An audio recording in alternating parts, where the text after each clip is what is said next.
So guys, good evening. So ituro ko sa inyo ngayon kung paano ba i-operate itong HT Veron heat press natin. So,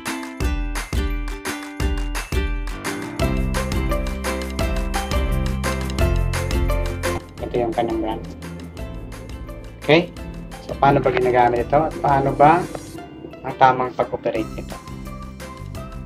So, natin patagalin, let's go. I-plug muna natin yung power. Ayan. So, as you can see po, ayan. Nagbi-blink siya. So, i-press natin yung power. So, ayan. Nakita natin po dyan yung tamang temperature at yung seconds po.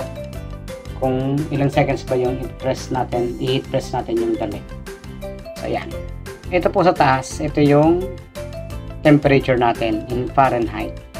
Click po natin yan. So yan, nakaset po siya sa 330. Pwede nyo po siyang i-adjust. Okay, halimbawa ngayon yung kung gusto mo ngayon 340, yan, adjust na natin sa taas. So, ganyan lang po. So ito naman sa baba, yung seconds. Ilang seconds mo ba siya i-press?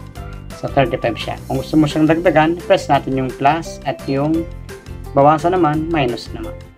So, dahil cotton shirt po yung ginagamit natin, ayan. Ito po yung ano natin, 330, ayan. 330 degrees Fahrenheit and 35 seconds. So, hintayin lang po natin yan na ma-reach niya yung tamang init, yung 330 degrees. So guys, so habang hinihintay natin, dapat ma-reach na yung tamang init. So kanina, sinet natin sa 330 and 35. So makikita po ninyo na kapag umabot siya ng 330, yung nagbiblink pong R na color red, magiging po siyang green. Ang ibig sabihin po niyan, ready na po ang machine natin for heat press. Okay?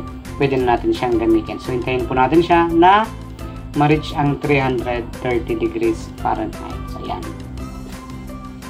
So, nasa 327 na. Ayan. So, ayan po. Ibig sabihin po niyan, ready na pong gamitin ang ating machine. Okay?